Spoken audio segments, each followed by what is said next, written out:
Hello, my name is Gunnar Headley. I'm an engineer on gameplay systems. And I'm Stephen Scott. I'm a product manager on gameplay systems.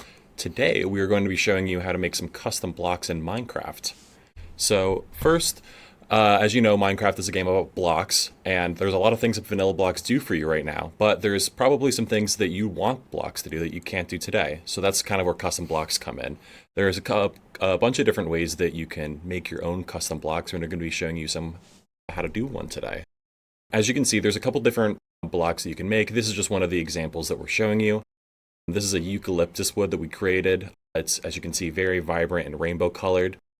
You can do this today with the features that we provide for you.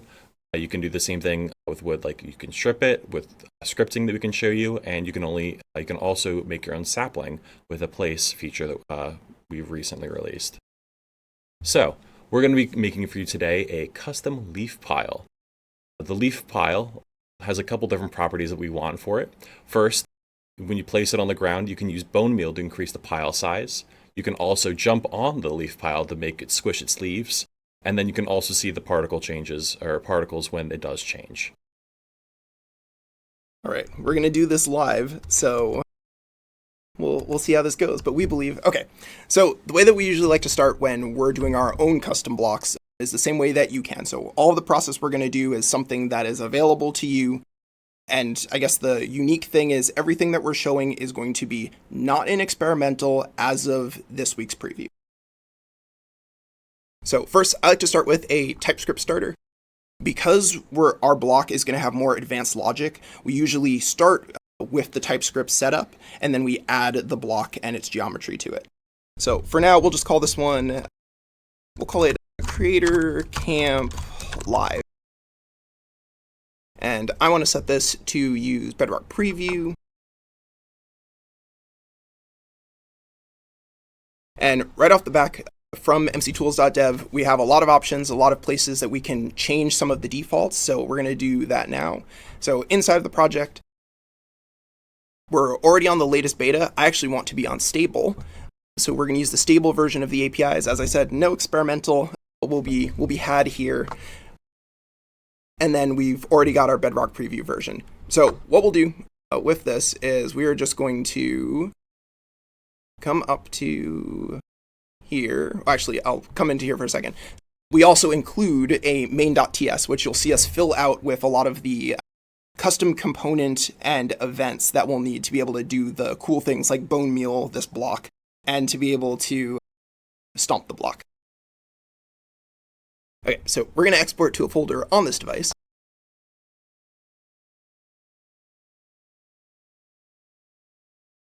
And we'll just put it here in a new folder that we'll call Creator Camp Block.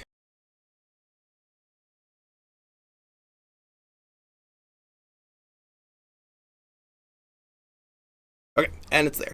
So what I will do is I will show you that folder.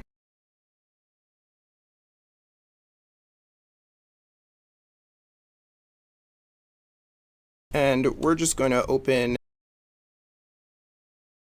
a PowerShell window here. I'll bring this one back over to that screen.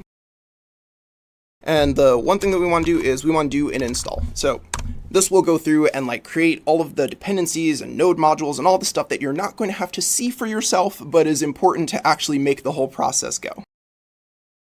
And one of the questions from chat from Gene Majid is stable on preview really stable? There is a difference. Sometimes on preview, sometimes we release things to experimental, meaning it is not entirely stable that we agreed upon yet, but there are things that once they get out of experimental, then we consider them more stable. So it'll still go on preview even if it is out of experimental, and then it'll eventually get released to the regular Minecraft everyone uses. Okay, so we are installed. So what we'll do now is we'll open VS Code. And yes, we do trust the authors. It's us. Okay, so this is sort of the setup that you have, and it's sort of the most important pieces that you would need. So you've got a behavior pack already. You've got a resource pack so that we've got a place for our logic to go, and then a place for all of the visuals to go. But as you've noticed, they're sort of empty. They just have a manifest and nothing else. So I'm going to do a couple of things to configure this, and we'll do a little bit of a preview for you. And to touch a little bit further on what Stephen was talking about as far as the things, if this is your first time making an add-on, you might see this folder structure and not know what's going on. But the main thing to look at is the behavior packs, the resource packs, and the scripts. The behavior packs, as Stephen said, they are used to allow people to change the behaviors of what happens in the game, whether that's creating logic for a new block, whether that's adding a new block entirely or new items, where the resource pack is actually used by the client to be able to determine, oh, how does it look? If you want to change the textures of things, if you want to have your own skin pack, you can use resource packs for that. Okay, so we're gonna do a deploy so you can see what this process looks like. So what this will do is this will package up everything that you're doing, and it will move it to the folders that Minecraft actually needs for all of your files to be in.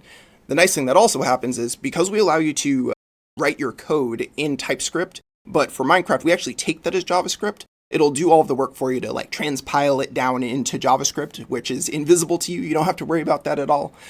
And it will send it over there. So that is all in the folder now, but I'm going to jump around a little bit and show you how to add a block to this folder.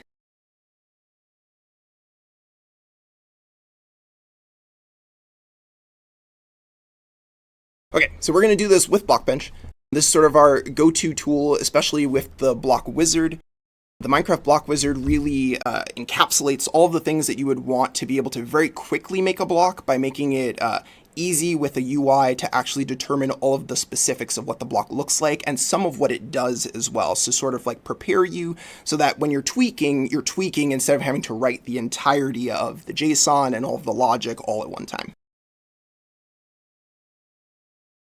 So for this one, we'll call this leaf pile. And then we'll call this creator. And I'm going to put this in nature, and we'll put this inside of, let's see, which vanilla group do we want this to be attached to? I think for now I'll say ground cover, which is actually like the grass and ferns. So what we like to do is usually start with a preset that actually fits sort of the block that we want to make. It usually brings down a lot of the guesswork on what you want your block to do. So this leaf pile is going to be a little unique because we actually do want collision, so it's not really like a flower, and we're going to use one repeating texture, so it's not like a log that sort of has different tops and sides. So we actually can use stone. So we're going to start with stone. I'm going to jump through, I won't go through every single option in here, but I'll give you just some idea of things that we would change. So the collision box, we don't want this to be a full collision box. We want you to be able to walk through that leaf pile, at least part of it. So we'll make this slab size, which will shrink it down so it's not as vertically tall. And then one thing that's also cool is we can change this down here with liquid interaction. So you might think of, if you take a water bucket and you drop it on the ground, you'll usually see flowers all pop up, and then like a fence will just stay in place. So we actually have the option here to make it that our leaf pile will pop if you actually have water run through it. So it'll break itself and float away. So we're going to go with that as well. And then inside of here, these are some additional visual changes that we can make. So I'm going to change the transparency. One thing that's super nice is that we have multiple options that sort of give you a description of what they do. So an alpha test is something like leaves, where you sort of can see through the block. It's not as performant to have lots of alpha tests, so if you don't need it, you'd rather have an opaque, and this is going to be opaque. Okay, and default loot, because we just want to drop itself. But you could make it drop something different if you wanted something unique, or maybe we want like multiple of our leaf piles to drop instead of just one. That's something you could change if we went to custom loot. Okay, this is one of my favorite features. So instead of just exporting to a new folder, which we would do if we were just making the block and maybe we weren't adding additional logic to it, we can actually integrate it into a pack. So we're going to do that. So we're going to integrate into a pack, and we can select those folders. So what I want to choose first is my behavior pack. And now I want to go back and choose my resource pack. And so this makes it available, and it'll move all of the files to where you want them to go, and you don't have to manually do any copy pasting. And this also stays here so that if you go to make a new block, it'll also already be ready for you. Okay, so with that, we've got our block. It's not the most interesting block, and it certainly doesn't feel like a leaf pile. One thing that I will call out as well is what we want for this leaf pile is to be able to stomp it. We actually want it to be able to grow as well. So we want to be able to hit it with bone meal, and it goes from being short to a little taller to a little taller, and then stomping it will flatten it all the way back down. So to do that, we're going to need more geometry than we currently have, because right now we have one block, and this is all of the geometry we have. So we're going to do a little, I think I like to call it like the cooking show magic, where we're just going to go to something that's already in the oven now that you've seen us get to this process, and we'll talk through this quickly. Okay, so this is the final version of it. It's still one texture, so it just is one 16 by 16 texture that we've changed a little bit so that there are some leaves on it. And then you'll notice here, there's far more geometry, and we have a bone, which is the middle, and a bone that's the top. This controls all of the pieces that are up here on the top, and then for the middle, everything that is along here. So this will make it so that and we'll take a look at this next, when we look at the JSON, you'll actually get to see that we can control the visibility of each of those in a different permutation.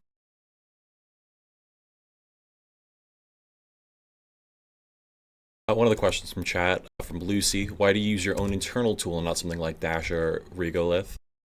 I'm assuming you mean the MC Tools dev. And the answer for the most part is just, it depends on the developer. Everyone kind of has their own workflow. Some people like MC Tools just because it's what we use and some people can use it. I do know some other developers using external things. And mctools.dev, it is available to you. So you can use mctools.dev. I think there are some tutorials that go into that space, or if you saw one of the earlier sessions where Mike was using it as well. So MC Tools is available to you in the web. It just doesn't have a standalone thing that you can install. So it is purely a web app. So we also try to make it where even if we are using internal tools, when we're demoing for you, we want to make sure we're giving you the full run through that you can replicate as well. Okay, this is a pre-filled out version of this JSON. So we'll walk you through quickly what we added to it, because if you came into here directly from Blockbench, it would be much, much smaller than it is right now. So we've added some custom states. This is what we're going to use to be able to change between the different heights. One cool thing, because you might have wondered, is this really going to feel like a leaf pile if it's gray? The reason we did that is because we're actually using a new feature, which is biome tinting, which is this tint method that you see here. So whenever we place it out into the world, it will take on the color that the biome that it's attached to wants it to be tinted to. So that's going to be a cool thing for you to see once we place it down in the world. And then here's that liquid detection that we changed.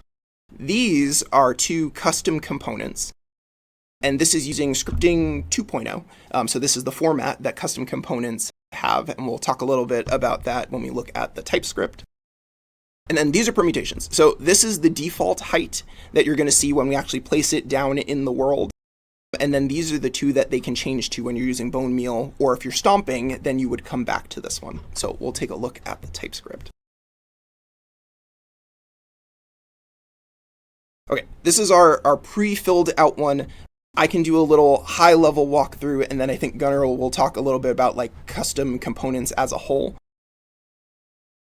So this is a very small TypeScript file. We tried to make this as minimal as possible so that it really just shows you the very unique things that we are doing here.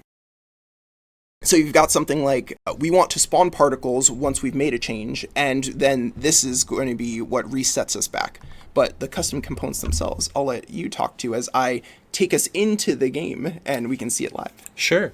So there's a main kind of difference of why custom components might be needed if you're trying to create a block. So as we saw before in the JSON file, a lot of things you can do with blocks, you can do with components, whether that's, as you were seeing before, like the liquid detection, or maybe destruction, how resistant it is to things like TNT. But there are a lot of things you can't do with those components, and that's where scripting and custom components come in. With custom components, especially with V2 now, you can hook up to different events that we allow you to then do different scripting things that is a much more, expansive for what you want to do. Some of those events that you can listen to are like on place, on destroy, on pickup, or even like on step on, which is some of the things we're going to be showing you today. Yeah, so right now we're in just a regular world. And so I've got bone meal, and then I've got my block. Because you saw us add it to the categories as well, so if I come to ground cover, there is my block again, so I can add this directly from the UI. But I can place this out in the world. So this is our leaf pile, and as you've noticed, it is tinted. It's no longer gray, and that also means that in the in your hotbar and in your UI, it's also tinted, so it will take that default tinting, so you don't have to worry about it looking different than it would out in the world. So we'll place a couple of these down, and then, so as Gunnar called out, we're going to use the on-player interact custom component so that when this bone meal is used on it, we're actually going to generate some particles and we'll grow it.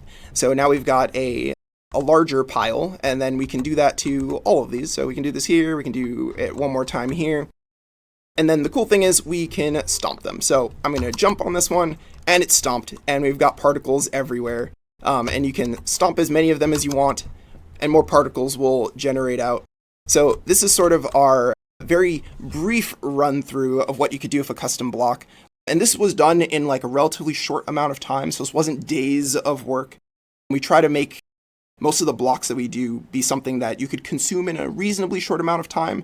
That also lets us know that we haven't added too much complexity, even though we know we're adding a lot of stuff. So that helps from the block wizard and the starter kits.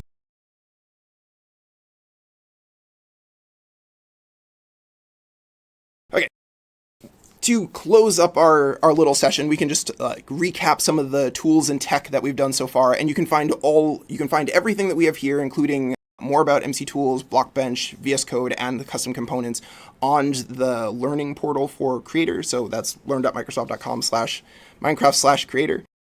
But we really like using the combination of these. We regularly are having more things added to the block wizard. And then MC Tools is forever like changing to always be up to date with the new tech that's coming through to support like doing some cool add-ons and doing more TypeScript stuff and being able to just do more in the UI. And then for both VS Code and our custom components, which are really our tied together things, custom components, we're always looking to expand in that space because we know that it's a great unification to allow sort of the kinds of things that you might do on a vanilla block in a way that is like available to creators. And then VS Code just makes it really simple to hook the whole thing together. We didn't show it here, but like you can use a debugger so that like when something happens in the world, you actually like hit a breakpoint in script. So that's really nice loop for when you're trying to figure out why your block isn't doing what it's supposed to do. Certainly happened to me a bunch where it's like, why isn't this stomping the way that I want it to stomp? So I think with that, we can take a couple of questions. I can take the first one. Does the editor support custom blocks? It does. So the editor, you absolutely can make your custom blocks here, and if you go into the editor and just make sure you attach that pack to that same project in editor, you will have those custom blocks available to you. Let's see, which other one do we want to take? So we can talk about scripting 2.0. Will we see an increase in depth of the depth limit of custom components? I think this is probably in the sheer count of, like, I'm taking that as the depth, like the count of custom components. You'll hear more about that tomorrow if you come to the roadmap. So maybe you should come to that one, but I can give you a little bit of preview. We are always looking to add more. I think for all of our spaces where we're doing a lot of block work, we usually don't limit ourselves to like, okay, we've done it once, we are never coming back to this again.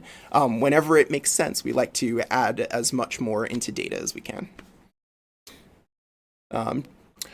Another question, what about things like the sniffer egg?